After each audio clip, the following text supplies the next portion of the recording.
আল্লাহর নবী সাল্লাল্লাহু আলাইহি ওয়াসাল্লাম সওয়ারক সাহাবীদেরকে উদ্দেশ্য করে জীবনের শেষ কথা তিনি বলতেছিলেন, ও আমার সাহাবীরা শোনো, আল্লাহর নবীজি হাতে দুইটা আঙ্গুলকে এইভাবে মিশায় দিয়ে বললেন, আমার আঙ্গুলের মধ্যে কোনো ফাঁকা আছে কিনা? আল্লাহর নবীজির সাহাবীরা বললেন, না ইয়া রাসূলুল্লাহ। আল্লাহর নবীজি তাদেরকে শিক্ষা দিলেন, আমি তোমাদের কাছে দুইটা জিনিস রেখে যাচ্ছি, এই দুইটা জিনিসকে তোমরা এইভাবে যদি আঁকড়ায়া ধরতে পারো, এইভাবে যদি তোমাদের জীবনে বাস্তবায়ন করতে পারো এই দুইটা জিনিস, আর পরস্পরের মধ্যে যদি বিচ্ছিন্ন না হও, আল্লাহ রাব্বুল আলামিন দুইটা জিনিসই তোমাকে জাহান্নাম থেকে বাঁচাইয়া মুক্তি দিয়া জান্নাতে দিয়া দিবে। দুইটা জিনিস কি? এক নম্বর জিনিস হলো আল্লাহ তাআলার কোরআন। এখন আমরা দেখেন তো কোরআনের সঙ্গে আমরা আছি কিনা? কোরআনের সংস্পর্শে আমরা নাই। দুই নম্বর যে জিনিসটা রাসূল বলেছেন তা হলো আল্লাহর নবীজির জীবন আদর্শ, আল্লাহর নবীজির সুন্নাত আল হাদিস। এটার কাছে আমরা আছি কিনা? আমরা কোরআনের কাছেও নাই, হাদিসের কাছেও নাই, যার কারণে এখন পৃথিবীতে আমরা অপমানিত, অপদস্থ, নিগৃহীত, নিষ্পেষিত, জুলুমের শিকার। এই দুইটা জিনিস যখনই আমরা ভুলে গিয়েছি, তখন থেকেই পৃথিবীর উন্দুর বান্দরেরা আমাদের উপরে রাজত্ব করা শুরু করে দিয়েছে। তারা আমাদের উপরে কর্তৃত্ব করতেছে, আমরা তাদের কর্তৃত্ব মানতেছি। অথচ যতদিন পর্যন্ত কোরআন এবং হাদিসের কাছে মানুষ ছিল, ততদিন পর্যন্ত পৃথিবীর কোন জাতি মুসলমানদের কাছে মাথা উঠায় কথা বলতে পারে না। কারণ একমাত্র মুসলমানরা মাথা নত করে কার কাছে? আল্লাহর কাছে।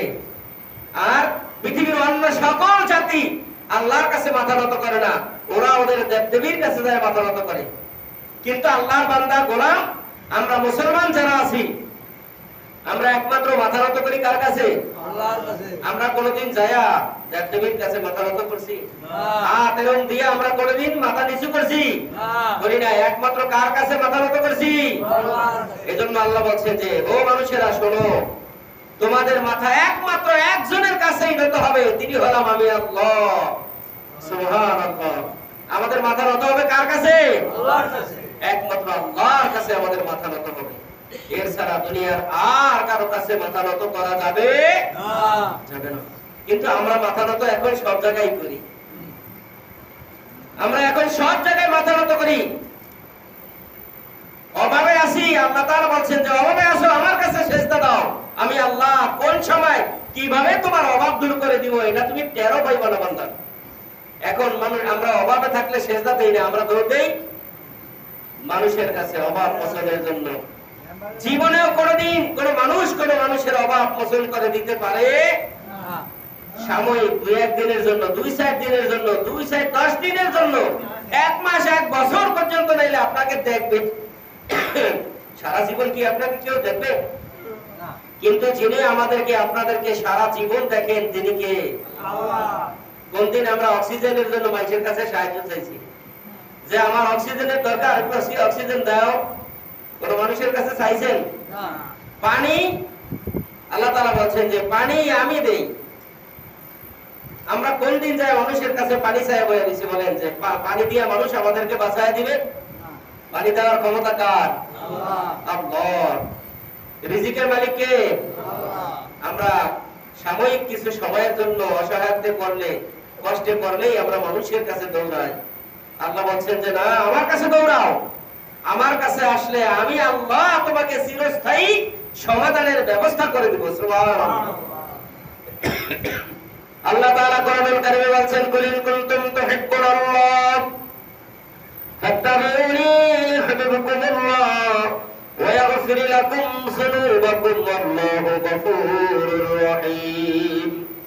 হে নবী, দুনিয়ার উম্মতদেরকে আপনি বলে দেন, কুল ইন কুনতুম তুহিব্বুনাল্লাহ, তোমরা যদি আল্লাহকে ভালোবাসতে চাও, আল্লাহর কাছে যদি যেতে চাও, আল্লাহকে মহব্বত যদি করতে চাও, ইন কুনতুম তুহিব্বুনাল্লাহ, তোমরা আল্লাহকে ভালোবাসো, ফাত্তাবিউনি, তোমরা অনুসরণ অনুকরণ করো, ইত্তেবা করো।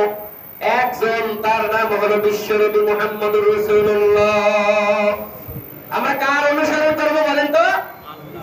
রাসূলের অনুসরণ করতে হবে। রাসূল যেভাবে নামাজ পড়েছে আমরা সেভাবে নামাজ পড়ব। রাসূল যেভাবে রোজা রেখেছে আমরা সেভাবে রোজা রাখবো। রাসূল যেভাবে চলাফেরা করেছেন আমরা সেভাবে চলাফেরা করব। রাসূল যেভাবে কথা বলেছেন আমরা সেভাবে কথা বলবো। তাহলেই কেবল রাসূলের ইত্তেবা করা হবে। ফাত্তাবিউনি ইউহিব্বুকুমুল্লাহ, তোমরা যদি রাসূলের অনুসরণ অনুকরণ করতে পারো, ফাত্তাবিউনি ইউহিব্বুকুমুল্লাহ, তাহলে আমি আল্লাহকে ভালোবাসা হয়ে যাবে। সুবহানাল্লাহ। রাসূলকে ভালোবাসতে পারলে, রাসূলের অনুসরণ অনুকরণ ইত্তেবা করতে পারলে ভালোবাসা হয় কাকে? আল্লাহকে। আল্লাহকে। দেখছেন আল্লাহ তাআলা কত সুন্দর ব্যবস্থা রেখে দিয়েছেন।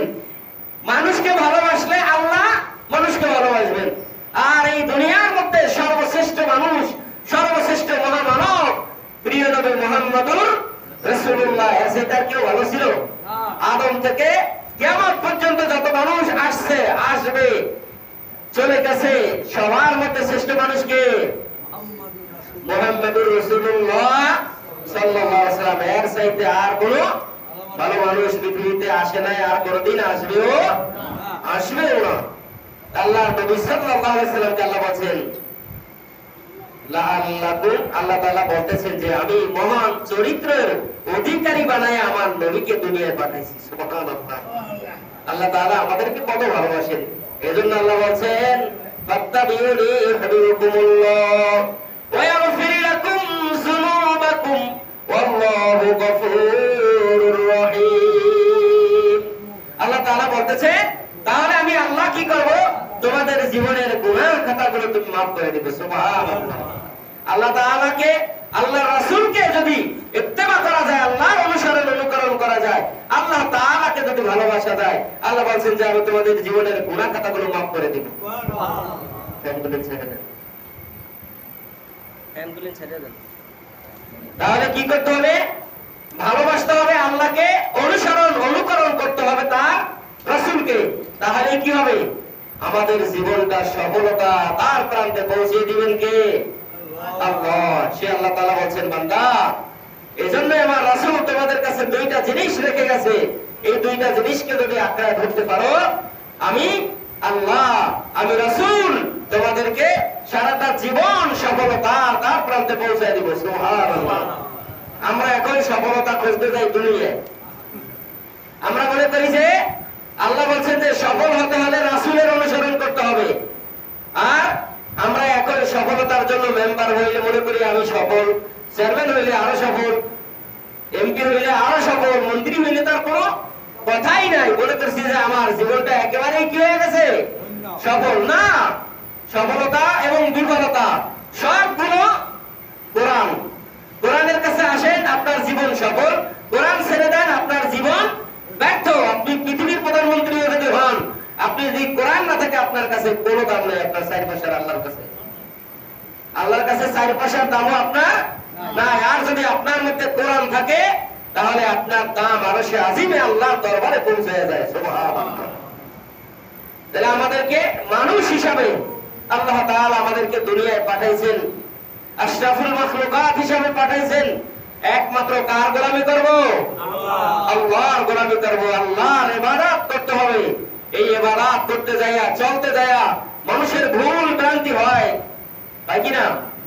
ভুল হয়। আল্লাহ তাআলা প্রিয় নবী মুহাম্মদ রাসূলুল্লাহ সাল্লাল্লাহু আলাইহি ওয়াসাল্লামকে বলতেছেন কোরআনুল কারীমে, আল্লাহ রাব্বুল আলামিন কোরআনুল কারীমে বলতেছেন ইন তাজতানিবু কাবাইরা মা তুনহাউনা আনকুম নুকাফির আনকুম সাইয়্যাতিকুম। হে নবী, আপনি এবং আপনার উম্মতদেরকে কবিরা গুনাহ থেকে বাঁচায় রাখেন। কি গুনাহ? কবিরা গুনাহ। আমরা হাসতে খেলতে কবিরা গুনাহ করতেছি, আমরা কিছুই মনে করি না। কবিরা গুনাহ এমন একটা গুনাহ যেই গুনাহ তওবা ব্যতীত মাফ হয় না। তওবা না করলে আপনি কোনদিন কবিরা গুনাহ মাফ পাবেন না।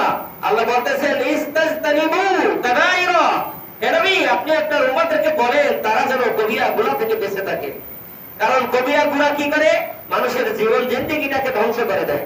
আপনি নামাজ পড়ছেন, কবিরা গুনাহ করলেন, আপনি নামাজ সারা জীবন পড়ছেন, আপনি হাসরের ময়দানে উঠে দেখবেন আপনার আমলনামা জিরো, আপনার আমলনামা শূন্য, কিছুই নাই। তখন আল্লাহর কাছে অভিযোগ করবেন, আল্লাহ এত নামাজ পড়লাম, দুনিয়ার সব মানুষেরা আমাকে নামাজি বলতো, একত্ব নামাজ জীবনে কামাইয়া দেই নাই, একত্ব নামাজ কোনোদিন কাজাও করি নাই, একত্ব নামাজ কোনোদিন জামাত তরকও করি নাই, কিন্তু আমার আমলনামাটা কেন খালি? আল্লাহ রাব্বুল আলামিন বলবেন, বান্দা তুমি কবিরা গুনাহ করেছো, ইবাদতও করেছো, কবিরা গুনাহ করেছো, এই কবিরা গুনাহের কারণে তোমার আমলনামাগুলো জ্বালিয়ে পুড়িয়ে শেষ করা হয়েছে।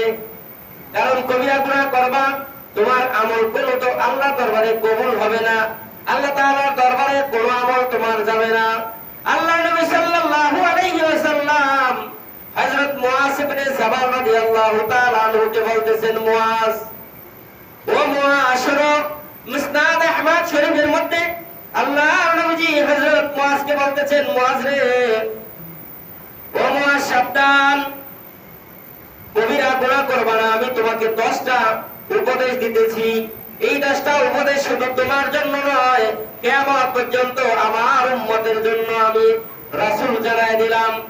আমার আল্লাহ আমাকে জানাই দিয়েছেন, মুআজ রে, এই 10টা অপরাধ জীবনে কোনোদিন করবা না।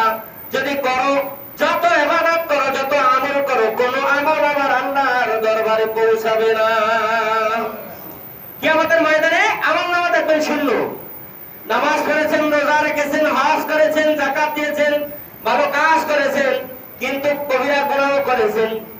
কবিরা গুনাহের কারণে আপনার আমলনামায় কিছুই নাই, শুধু আমলনামাটা খালি। আল্লাহ তাআলা সময় দেন, সোমবার এবং বুধবার আল্লাহ তাআলার দরবারে বান্দার আমলনামা পেশ করা হয়। সপ্তাহে 2 দিন আপনার আমলনামা আল্লাহর দরবারে পেশ করা হয়, শুক্র, শনি, রবি, সব। এই কয়েকদিনেরটা একদিন সোমবার দিন আল্লাহর কাছে পৌঁছায়, মঙ্গল, বুধ, বৃহস্পতি এইগুলাই আবার আল্লাহর দরবারে আরেকদিন পৌঁছানো হয়। তাহলে সপ্তাহের 7 দিনের আমলই আপনার আল্লাহর দরবারে পেশ করা হয়। আল্লাহ তাআলা সময় দেন। কবিরা গুনাহ যদি বান্দার আমলনামায় হয়ে যায়, আল্লাহ তাআলা তার আমলনামা দেখে বলেন, ও ফেরেশতারা, তার আমলনামায় এই কবিরা গুনাহ আছে, তোমরা এগুলেন ওই সাইডে লিখে রাখো। দেখোনি আমার বান্দা আমার কাছে তওবা করে কবিরা গুনাহ থেকে মাপ চায়, যদি আমার বান্দা মাপ চায়, আমি আল্লাহ কবিরা গুনাহগুলো মাফ করে দেব। সুবহানাল্লাহ। অপেক্ষায় থাকো, তখন অপেক্ষায় থাকে, লেখা হয় না। যখন দেখা যায় যে আর সে কোনোদিন কবিরা গুনার জন্য আল্লাহর কাছে মাপ চাই না, তখন তার আমলনামায় কবিরা গুনাহটা লিখে দেওয়া হয়। আল্লাহ বান্দাকে কত ভালোবাসেন, ফেরেশতাদেরকে লিখতে না করেন, অথচ আল্লাহ তাআলা বলছেন, কিরামান কাতিবিনা ইয়ালামুনা মা তাফআলুন। কিরামান কাতিবিন ফেরেশতা দুইজন, আল্লাহ রাব্বুল আলামিনের বান্দা জন্ম থেকে মৃত্যু পর্যন্ত লিখতে আছে, অনবরত লিখতে আছে তার আমলনামাগুলো। কিরামান কাতিবিন দুইজন ফেরেশতা নেক এবং বদ আমলগুলো লিখতে থাকেন। বদ আমলওয়ালা কাতিবিন ফেরেশতাকে আল্লাহ বলেন, লেখা লিখিও না, আমার বান্দার গুনাহগুলো লিখিও না, তুমি মনে রাখো, যদি আমার বান্দা গুনাহ থেকে তওবা করে মাফ চায় নেয়, তাহলে আমার বান্দা ওই জায়গায় কবিরা গুনাহ হোক, সগীরা গুনাহ হোক, ওই জায়গায় তুমি গুনার পরিবর্তে তুমি ওই জায়গায় নেকি লিখে দাও। সুবহানাল্লাহ। আল্লাহ তাআলা সুযোগ দেন, কিন্তু আমরা সেই সুযোগটা নেই না, কিন্তু আমরা যে কবিরা গুনাহ করতে আছি। এজন্য আল্লাহ নবী সাল্লাল্লাহু আলাইহি ওয়াসাল্লাম হযরত মুআজকে বললেন, মুআজ, এই 10টা অপরাধ জীবনে কোনোদিন করবা না। 10টা অপরাধ কি? 1 নম্বর অপরাধ হচ্ছে আল্লাহ তাআলার সাথে কাউকে শরীক করা যাবে না। আল্লাহ তাআলার সাথে কাউকে সমকক্ষতা নির্ধারণ করা যাবে না। কারণ আল্লাহ বলেন, লা তুশরিক বিল্লাহি শাইআ। কবিরা গুনাহ হচ্ছে সবচেয়ে শিরক, হচ্ছে মস্ত বড় গুনাহ। এই গুনাহ আল্লাহ তাআলা কোনোদিন তওবা ছাড়া মাফ করবে না। এখন আমরা শিরক করি, কিভাবে করি? আমরা কতভাবে শিরক করতেছি, আল্লাহ তাআলার সমকক্ষতা মনে করতেছি। কিছু মানুষ দেখবেন সকালবেলা ঘুম থেকে উঠলে যখন সূর্য পূর্ব আকাশে ওঠে তখন দেখবেন হাত মুসলমানদের মধ্যে এরকম করে খাড়া দেয় সূর্যের দিকে, মুসলমানদের মধ্যে আছে। সূর্য আবার যখন ডুবে তখন দেখবেন হাত এরকম জোর করিয়া ওটার দিকে ছায়া থাকে, তার মানে সূর্য এবং চন্দ্রের পূজা তারা পূজা করে। এরকম মুসলমান আমাদের সমাজে আছে, অনেক দেখেছি। জিজ্ঞাসা করছিলাম কেন করে, কয় ওইটারও আল্লাহর চাইতে শক্তি কম না, নাউজুবিল্লাহ মিন যালিক। সৃষ্টি কোনদিন স্রষ্টার চাইতে শক্তিশালী হতে পারে না। পৃথিবীর সব মানুষ, লক্ষ হাজার হাজার কোটি মানুষ পৃথিবীতে, সকল মানুষের শক্তি আল্লাহ তাআলার শক্তির কাছে কিছু, একটা পিঁপড়ার মতনও না। একটা পিঁপড়ার গায়ে শক্তি আছে, কিন্তু আল্লাহ তাআলার কাছে পৃথিবীর 800 কোটি মানুষের শক্তি আল্লাহর কাছে একটা পিঁপড়ার মতনও না। তাইলে আমার আপনার শক্তিটা কোথায়? এজন্য আল্লাহ নবী বলছেন, ও মুআজ, কোনদিন আল্লাহ রাব্বুল আলামিনের সঙ্গে কাউকে শরীক করবা না।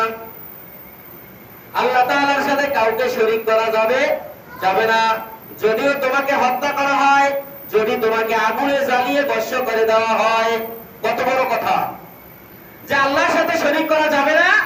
যদি তোমাকে হত্যা করা হয়, যে তুমি শরীক করো আল্লাহর সঙ্গে, তখন বলবেন যে আমাকে যদি মেরেও ফেলো তবু আমি আল্লাহর সাথে কাউকে শরীক করব না। যেমন সাহাবায়ে কেরাম ঈমান গ্রহণ করার পরে যখন কাফেরদের কাছে কঠিন পরীক্ষা দিয়েছিলেন, কাফেররা বলছিল তোমরা আল্লাহর নামটা ভুলে যাও, কালেমাটা ছেড়ে দাও। যদি কালেমা ছেড়ে দাও তোমাদেরকেও ছেড়ে দেওয়া হবে। যেমন রাসূলের কাছে 2টা প্রস্তাব, আল্লাহ নবীজির কাছে আবু জাহেল 2টা প্রস্তাব পাঠাইছেন। আল্লাহর নবীর চাচা আব্দুল মুত্তালিবের কাছে প্রস্তাব পাঠাইছে, ও আব্দুল মুত্তালিব, তুমি তো তোমার ভাতিজাকে খুব ভালোবাসো, আমি আবু জাহেলের পক্ষ থেকে প্রস্তাব নাও। 3টা প্রস্তাব দিয়ে পাঠাইছিলেন। 1 নম্বর প্রস্তাব, তোমার ভাতিজা আব্দুল্লাহর পুত্র মুহাম্মদ যেন লা ইলাহা ইল্লাল্লাহ মুহাম্মাদুর রাসূলুল্লাহ এই কালেমার দাওয়াত যেন বন্ধ করে দেয়। এই কালেমার দাওয়াত যেন বন্ধ করে দেয়, বিনিময়ে তিনি যা চান তাই তাকে দেওয়া হবে। যদি সে এই আরবের ক্ষমতা চায়, রাষ্ট্রপতি বা প্রধানমন্ত্রী হইতে চায়, তাহলে তাকে সব দেওয়া হবে। তবুও যেন লা ইলাহা ইল্লাল্লাহর কালেমার দাওয়াতটা যেন সে বন্ধ করে দেয়। আবু জাহেল কি বুঝলো কালেমার দাওয়াতের মধ্যে? সে জানে লা ইলাহা ইল্লাল্লাহর মানে হলো নাই কোনো ইলাহ, নাই কোনো মাবুদ, একমাত্র কে ছাড়া? আল্লাহ। আওয়াজ দিতে হবে, কথা আছে অনেক। একমাত্র লা ইলাহা ইল্লাল্লাহর মানে হলো কোন ইলাহ নেই, কোন মাবুদ নেই, কোন স্রষ্টা নেই, কোন প্রভু নেই, কোন রিজিক দাতা, আইন দাতা, বিধান দাতা, হুকুম দাতা কেউ নেই। কে ছাড়া? আল্লাহ। একমাত্র আল্লাহ ছাড়া আর কোন কেউ নাই। আবু জাহেল জানতো যদি লা ইলাহা ইল্লাল্লাহ এই দেশে প্রতিষ্ঠিত হয়ে যায়, আমরা যে কাবার মধ্যে 360টা তিয়া মূর্তি বানায়া থইছি, ওই মূর্তিগুলোর যে পূজা আমরা করি, লা ইলাহা ইল্লাল্লাহর মানে হলো ওইগুলোর সব বাদ, একমাত্র ইবাদত করতে হবে কার? আল্লাহ। তাহলে তো আমাদের বাপদাদার ধর্মে চুনকালি পড়ে যায়, আমরা তো আর আমাদের বাপদাদার ধর্মে থাকলাম না। এটা আবু জাহেল ভালো করে বুঝে। আমরা সে লা ইলাহা ইল্লাল্লাহর মানে মুসলমান হইয়া বুঝি না, কিন্তু আবু জাহেল কাফের হইয়া লা ইলাহা ইল্লাল্লাহর মানে বলছে। আবু জাহেল এইটাও বলছে যে লা ইলাহা ইল্লাল্লাহ যদি মুহাম্মদ প্রতিষ্ঠা করে তাহলে আমার ক্ষমতা থাকবে না, আমার ক্ষমতা থাকবে না। এটা সে ভালো করেই কি জানতো। ও ভাই, তোমার ভাতিজা আব্দুল্লাহর পুত্র মুহাম্মাদের কাছে বলে দিও সে যেন লা ইলাহা ইল্লাল্লাহ দাওয়াত বন্ধ করে দেয়। যদি বন্ধ করে দেয়, সে যদি আমার যেই ক্ষমতা, আমি যে প্রধানমন্ত্রী আছি এই ক্ষমতা যদি চায়, তা তাকে দেওয়া হবে। 2 নম্বর প্রস্তাব, লা ইলাহা ইল্লাল্লাহ দাওয়াত যদি সে না দেয়, বন্ধ করে দেয়, সে যদি এই আরবের মধ্যে সবচাইতে সুন্দরী মেয়েকে বিবাহ করতে চায়, তা তাকে দেওয়া হবে। 3 নম্বর প্রস্তাব, যদি সে লা ইলাহা ইল্লাল্লাহ দাওয়াত যদি বন্ধ করে দেয়, সে যদি এই আরবের সকল সম্পত্তিগুলো চায়, তাও তাকে দেওয়া হবে। লোভের প্রস্তাব না? 3টা, একটা হলো ক্ষমতা, 2টা হলো সম্পদ, 3 নম্বরটা হলো ভোগ বিলাসের, স্ত্রী হলো ভোগ বিলাসের বস্তু। এই তিনটা জিনিসের প্রস্তাব তাকে দেওয়া হয়েছে। আল্লাহর নবী সাল্লাল্লাহু আলাইহি ওয়াসাল্লাম লা ইলাহা ইল্লাল্লাহর দাওয়াত দিয়া গভীর রাতে যখন ঘরে ঢুকলেন, চাচা ভাতিজার কাছে যায়া মাথায় হাত বুলায় বললেন, ভাতিজা আবু জাহেল আসছিল আমার কাছে। আল্লাহর নবী বললেন, কেন এসেছে, কি জন্য এসেছে? চাচা বলল যে আবু জাহেল তোমাকে তিনটা প্রস্তাব দিয়েছে, তুমি যদি সাদরে গ্রহণ করো তাহলে ক্ষমতা পাইবা, নারী পাইবা, গাড়ি বাড়ি অর্থ সম্পদের কোনো অভাব তোমার হবে না। ও ভাতিজা, আল্লাহ নবী বললেন, কি কি প্রস্তাব বলেন চাচা। এবার একটা একটা করে তিনটা জানানোর পরে আল্লাহ নবীজি আঙ্গুল উঁচু করে শাহাদাত আঙ্গুল উঁচু করে চাচাকে সাপ সাপ জড়ায় দিলেন। চাচা, আবু জাহেল তো আমাকে ক্ষমতার লোভ দেখাইছেন, শুধুমাত্র আরব জাহানের ক্ষমতা। আবু জাহেল তো আমাকে আরবের সম্পত্তি দেওয়ার কথা লোভ দেখাইছেন, আরবের মধ্যে সবচেয়ে সুন্দরী নারী দেওয়ার প্রস্তাব দেখাইছেন। ও চাচা, আপনি শুনে রাখেন, আবু জাহেল যদি শুধু আরব নয়, তামাম পৃথিবীর সকল ক্ষমতার মালিক যদিও আমাকে বানায় দেয়, তামাম দুনিয়ার সকল সম্পত্তিও যদি আমাকে দিয়ে দেয়, তামাম দুনিয়ার মধ্যে সেরা নারীকেও যদি দিয়ে দেয়, আপনার ভাতিজা আব্দুল্লাহর পুত্র মুহাম্মদ কালেমার দাওয়াত দেওয়া থেকে এক চুল পরিমাণ নড়বে না। এইগুলো তো সামান্য প্রস্তাব। তামাম পৃথিবীটাও যদি মুহাম্মদকে দিয়ে দেয়, তবুও সে কালেমার দাওয়াত থেকে এক চুল পরিমাণও নড়বে না। এবার চাচা বললেন, ভাতিজা আমি বুঝে ফেলেছি তুমি সত্য নবী, তোমার মতন সত্য নবী আর আল্লাহ তাআলা দ্বিতীয় দুনিয়াতে কাউকে পাঠায় নাই। সুবহানাল্লাহ। যে চাচা, ভাতিজা আমিও বুঝতে পারছি যে তুমি এই প্রস্তাব গ্রহণ আবু জাহেলের করবে না, এটা আমি তখনও বুঝতে পারছি, কিন্তু আবু জাহেল বলছে সেই হিসাবে আমি তোমাকে প্রস্তাব দিলাম, নেওয়া না নেওয়া সেটা তোমার ব্যাপার। তাহলে আল্লাহ নবী সাল্লাল্লাহু আলাইহি ওয়াসাল্লাম তার মুয়াজকে বলতেছে, মুয়াজ তুমি আল্লাহর সাথে কাউকে শরীক করবে না, যদিও তোমাকে আগুন দিয়ে পুড়ে ফেলানো হয়, যদিও তোমাকে হত্যা করা হয়, তবুও তুমি আল্লাহর সাথে কাউকে শরীক করবে না। দুই নম্বরে আল্লাহ নবী সাল্লাল্লাহু আলাইহি ওয়াসাল্লাম মুয়াজকে বলতেছেন, মুয়াজ পিতামাতার অবাধ্য হওয়া যাবে না। এখন তো পিতামাতার অবাধ্য সন্তান দুনিয়াতে সবচাইতে বেশি, মার খবর নেয় না, বাবার খবর নেয় না, এরকম সন্তান মনে আমাদের সমাজে আসেনি? কি বলেন, আছে নাকি? সন্তান মা বাবার খবর নেয় না, এরকম সন্তান আমাদের সমাজে এখন ঘুরি ঘুরি। আমার মনে হয় খোঁজ করলে দেখা যায় এমন কোন ঘর নাই যেই ঘরে সমস্যা নাই। এরকম ঘর একদম বেদির মতন ছড়ায় গেছে, রোগ বালাইয়ের মতন, করোনার মতন ছড়ায় গেছে না। অথচ আল্লাহ নবী বলেছেন, মুয়াজ যদি তোমার মা বাবার জীবনে কোনোদিন মা বাবার অবাধ্য সন্তান হইবে না, যদিও তোমার মা বাবা তোমাকে তাদের সম্পদ থেকে বের করে দেয়, তোমার মা বাবা যদি জীবনে তোমাকে কোন সম্পদ তাদের থেকে কোন সম্পদ না দেয়, তবুও কোনোদিন মা বাবার অবাধ্য হইবে না। কারণ আল্লাহ নবী বলছেন যে মা বাবার পায়ের নিচে হলো সন্তানের কি? জান্নাত।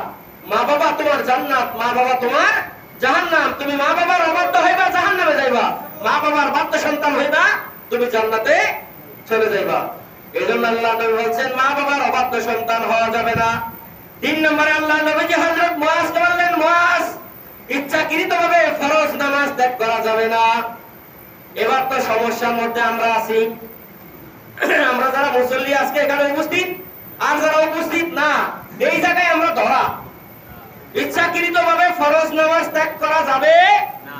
যারা ইচ্ছাকৃতভাবে ফরজ নামাজ ত্যাগ করবে তাদের ব্যাপারে আল্লাহ তাআলার হেফাজতের কোনো দায়িত্ব নাই। সে যা যেথায় মনে হয় সেথায় যা, আল্লাহ তাআলা তাকে জাহান্নামে পাঠিয়ে দিবেন। সর্বশেষ মরার পরেই কি যে ফরজ নামাজ ত্যাগ করবে তার ব্যাপারে আল্লাহ তাআলার কোনো হিসাব নিকাশ নাই, তাকে ফি সাবিলিল্লাহ জাহান্নামে পাঠিয়ে দেওয়া হবে। 4 নম্বর আল্লাহ নবী সাল্লাল্লাহু আলাইহি ওয়াসাল্লাম হযরত মুয়াজকে বলতেছেন, মুয়াজ মদ পান করা যাবে না। এখন আমাদের সমাজে নেশা আছে নাকি? নেশা আছে। ইয়া আম্মা, ইয়া আব্বা, ইয়া খালাম্মা, ইয়া খালুয়াম্মা, নাই আমাদের সমাজে মনে হয় গাঁজা বাবা ফেন্সিডেল ইয়াবা এগুলো নাই, কি বলেন আছে নাকি? ছোট ছোট ছেলেরা 6-7 এ পড়ে দেদারসে বিড়ি টানতে আছে আমাদের সমাজের মধ্যে, কি বলেন আছে নাকি? আরে কথা কয় না। আপনার সন্তানকে আপনি পায়ে কুড়াল মারতেছেন, আপনার সন্তান কোথায় থাকে পড়ালেখা দিয়ে আপনি খবর নিয়েছেন? খবর নেন নাই। আপনার সন্তান যায় দেখে দোকানের পিছনে কোড়া করে দিছে, সব দোকানে বিড়ি চার দোকানে যা আছে সব কোড়া আছে, আলাদা রুম আছে, সেখানে তারা কি টানতেছে, আজকে বিড়ি খাবে, কালকে গাঁজা খাইবো, এরপরে মদ খাইবো, এরপরে ইয়াবা খাইবো, কি বলেন খাইবো না? খায় না? খাচ্ছে। আল্লাহ নবী তার মুআজকে বলতেছেন, মুআজ জীবনে কোনোদিন মদ পান করবে না, কারণ মদ হচ্ছে সকল অশ্লীল কাজের, খারাপ কাজের মূল হচ্ছে কি? মদ। এগুলো চলতেছে নি আমাদের সমাজে? মদ চলে না? খালি মদ কি পানি খায় এটাই কি মদ? এইটাই মদ না, নেশা। মদ মানে কি? নেশা। নেশা চলতেছে না? নেশা চলতেছে। আল্লাহ আমাদের জাতিটাকে হেফাজত করে, বলেন আমিন। 5 নম্বর আল্লাহ নবী সাল্লাল্লাহু আলাইহি ওয়াসাল্লাম বলছেন, সকল গুনাহ থেকে পরহেজ থাকতে হবে। গুনাহ ছোট হোক কিংবা বড় হোক, গুনাহ তো গুনাহ, অপরাধ তো অপরাধই, ছোট হলেও অপরাধ, বড় হলেও অপরাধ। আমরা মনে করি কি ছোট অপরাধ করি, মনে করি এইটা কোনো অপরাধের মধ্যেই কি পড়ে না। কথা আছে না, আমরা গ্রামে আগে বুড়াবুড়ি থেকে শুনতাম কচু গাছ কাটতে কাটতে নাকি বড় ডাকাই তো। আজকেই তো আপনি অপরাধ তো ছোটটা দিয়েই শুরু করবেন।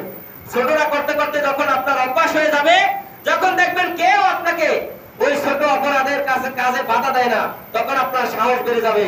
তখন আপনি কেলা গাছ কাটবেন, এরপরে মানুষের অন্য গাছ কাটবেন, এরপরে মানুষ কাটা শুরু করে দিবেন। এই হচ্ছে অপরাধের ধারাবাহিকতা। তাইলে আল্লাহ নবী সাল্লাল্লাহু আলাইহি ওয়াসাল্লাম তার মুআজকে বলছেন, মুআজ অপরাধ ছোট হোক কিংবা বড় হোক, কোনো অপরাধই করা যাবে না। 6 নম্বর আল্লাহ নবী সাল্লাল্লাহু আলাইহি ওয়াসাল্লাম বলছেন, যুদ্ধের ময়দান থেকে পলায়ন করা যাবে না, কারণ এটা কবিরা গুনাহ। যেমন আল্লাহ নবী সাল্লাল্লাহু আলাইহি ওয়াসাল্লাম উহুদের যুদ্ধে পাঠাইছিলেন 1000, পিছন থেকে আব্দুল্লাহ বিন উবাই ইবনে সুলুল মুনাফিকদের সর্দার 300 মুসলমান নিয়ে তিনি ভেগে আসছেন। নও মুসলিম, গতকাল মুসলমান হইছে, আজকে যুদ্ধ। এরা ইসলাম সম্পর্কে এখনো কোনো পরিপক্কতা লাভ করে নাই, তারা বোঝে নাই। তারা বলছে যে আব্দুল্লাহ ইবনে উবাই যেহেতু আগে থেকে মুসলমান, সে মোটামুটি অনেক কিছু ইসলাম সম্পর্কে জানে, এজন্য তার পরামর্শে কি করছেন, পিছন থেকে ভেগে আসছেন। অথচ রাসূল বলছেন, আল্লাহ কোরআনে বলছেন যে কখনোই যুদ্ধের ময়দান থেকে পলায়ন করা যাবে না। 7 নম্বর আল্লাহ নবীজি বলছেন, যদি কোন স্থানে মহামারী দেখা দেয়, যেমন করোনা আমাদের দেশে দেখা দিছিল নি, করোনা দেখা দেওয়ার কারণে আমরা গ্রামের মানুষ যারা ছিলাম এরা একটা আতঙ্কের মধ্যে ছিলাম। করোনা কিন্তু শহরে আগে দেখা দিছে, কি বলেন, শহরে আগে দেখা দিছে না? আমরা এই শুনতাম ওই যে হয়তো ডাকাইতে আসছে, আসলে ডাকাইতে আসে না, ডলার দিয়া ওই যে ঢাকা থেকে লঞ্চে বা গাড়িতে আসতে পারে নাই, পলায়া তারা ঢাকা থেকে লঞ্চে গাড়িতে কি বলেন ডলার অথবা অন্য কোনো মালবাহী যানবাহনে তারা যখন গ্রামে আসছে, গ্রামের মানুষ কি করছেন, অনেক সময় মাইকিং ও শোনা গেছে অমুক জায়গায় ডাকাইতেছে, আসলে ডাকাইত না, মানুষগুলেন জান বাঁচানোর জন্য তারা শহর থেকে পালায়া আসছে। এরকম অবস্থা আমাদের সমাজে গেছে না? অথচ আল্লাহ নবী বলছেন, কোন স্থানে যদি মহামারী দেখা দেয়, কোন রোগ ছড়ায় যাওয়ার ভয় থাকে, আশঙ্কা থাকে, তাহলে ওই জায়গা থেকে তুমি পলায়ন করিও না।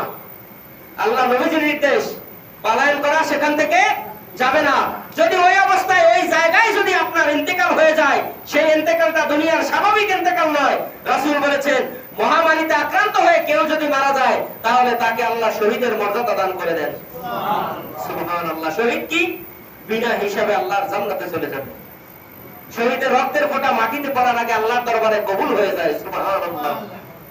তাহলে আল্লাহ রাব্বুল আলামিন তার প্রিয় হাবিবের মাধ্যমে জানাচ্ছেন, হে হাবিব, আপনি দুনিয়ার মানুষদেরকে জানায় দেন, মহামারী যেখানে দেখা দিবে সেখান থেকে যেন আপনার উম্মতেরা পলায়ন না করে। 8 নম্বর আল্লাহ নবীজি বলছেন, পরিবারের জন্য ব্যয়ভার বহন করতে হবে, ভরণ পোষণ আপনাকে দিতে হবে। পরিবার কারা? মা বাবা, ভাই বোন, আত্মীয় স্বজন, এইগুলো নিয়ে আমাদের কি পরিবার। এই পরিবার পরিজনের জন্য আপনি একমাত্র উপার্জনক্ষম, আপনার সম্পদ আছে। আর যারা আছে তারা একটু অসহায়, আপনি আপনার সম্পদ থাকার কারণে আপনি তাদেরকে সহায় করেন, আপনি তাদেরকে একটু উপকার করেন, তাদেরকে খানা কিনে দেন, তাদেরকে গাড়ি গুড়ি কিনে দেন, অথবা তাদেরকে চলাচলের ব্যবস্থা আপনি করে দেন, আপনি করে দিবেন দুনিয়ায়। আল্লাহ তাআলা বলছেন যে এটা সে দান করলো না, এটা সাদকা হিসাবে আমি আল্লাহর দরবারে কবুল হয়ে গেল। সুবহানাল্লাহ। 9 নম্বর আল্লাহ নবীজি সাল্লাল্লাহু আলাইহি ওয়াসাল্লাম বলেছেন পরিবার পরিজনদেরকে আদব কায়দা শিক্ষা দিতে হবে। এখন তো আমাদের সমাজে আদব কায়দা কি এটা নাই। যাদের বয়স এখন থেকে 30 এর উপরে যারা আছে তারা আদব কায়দা কিছু বুঝছে। স্যারদেরকে দেখলে আদব কায়দা কি জিনিস সেটা আমরা ছোট যখন ছিলাম তখন দেখছি, কিন্তু এখন ময় মুরব্বীদেরকে দেখলে সন্তানেরা কোনোদিন সালাম এখন দেয় না। আদব কায়দা তাদের ভিতরে একেবারেই কি নাই।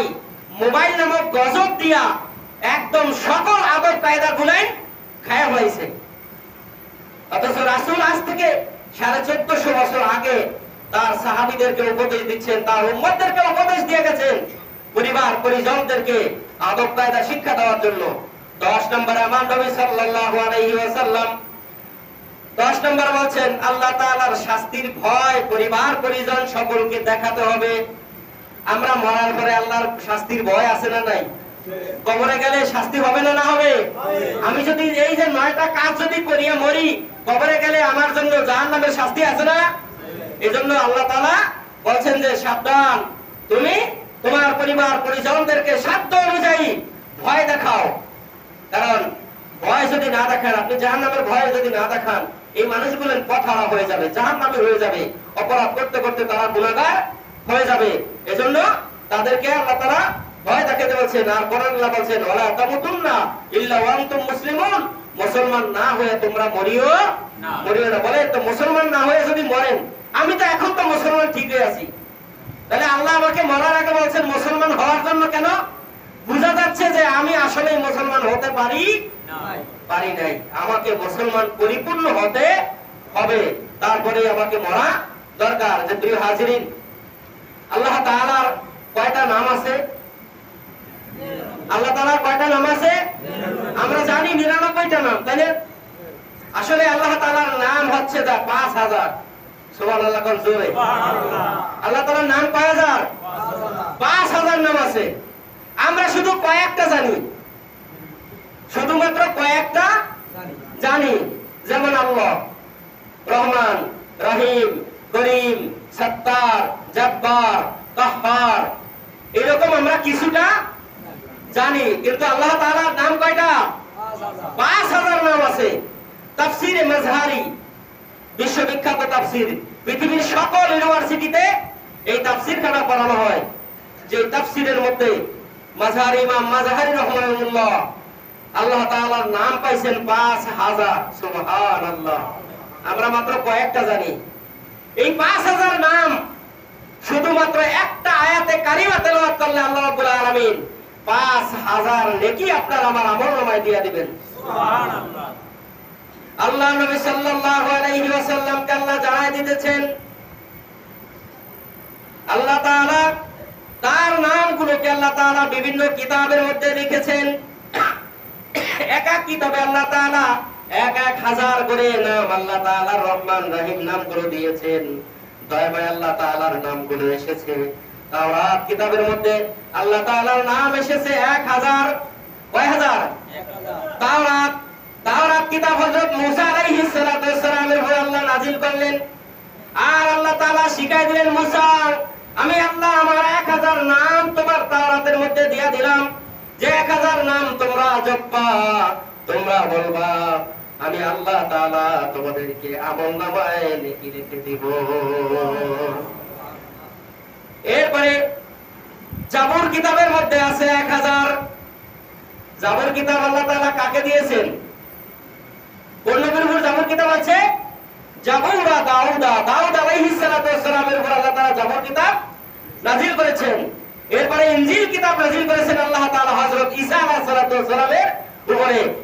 তাহলে তাওরাতে 1000, জাবুরের মধ্যে 1000, ইনজিল কিতাবের মধ্যে 1000, আর আমার আপনার নবী, প্রিয় নবী মুহাম্মদ রাসূলুল্লাহকে যেই কোরআনুল কারীম আল্লাহ তাআলা দিয়েছেন তার মধ্যে আছে 1000। সুবহানাল্লাহ। কত হলো? 4000। বাকি 1000 আল্লাহ রাব্বুল আলামিনের লাউহে মাহফুজে সীমাবদ্ধ। সুবহানাল্লাহ।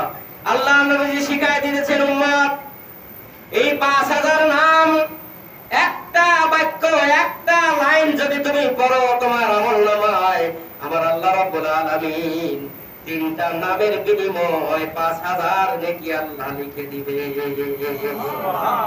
তা হচ্ছে আমরা সকলেই পড়ি, সর্বসময় আমরা জানি, আমাদের সবাই জানা আছে কোরআনুল কারীম পড়ার আগে আমরা কি পড়ি? বিসমিল্লাহির রহমানির রহিম পড়ি না? বিসমিল্লাহর মধ্যে আল্লাহ তাআলার 3টা নাম আছে। কয়টা নাম? আল্লাহ, রহমান, রহিম। আল্লাহ, রহমান, রহিম, এই 3টা নাম আছে নাকি? বিসমিল্লাহ, এখানে আল্লাহ, রহমানির রহিম, একটা রহমান আর একটা রহিম। আল্লাহ নামে আছে যে এই বিসমিল্লাহির রহমানির রহিম, এই 3টা নাম যদি আল্লাহ তাআলার কোন বান্দা উচ্চারণ করে পড়ে, আল্লাহ রাব্বুল আলামিন তার 5000 নামের জিকিরের সওয়াব বান্দার আমলনামায় আল্লাহ তাআলা দিয়ে দিবেন। সুবহানাল্লাহ, সুবহানাল্লাহ। আল্লাহ তাআলা আমাদেরকে সব সময় আমাদের মনের মধ্যে সকল কাজের শুরুতেই যেন আমরা পড়তে পারি বিসমিল্লাহির রহমানির রহিম, এটা যেন পড়তে পারি, স্মরণে রাখতে পারি। কারণ একবার পড়বেন আপনি কত নেকি পাবেন? 5000 নেকি আল্লাহ তাআলা আপনার আমার আমলনামায় দিয়ে দিবেন। আল্লাহ তাআলা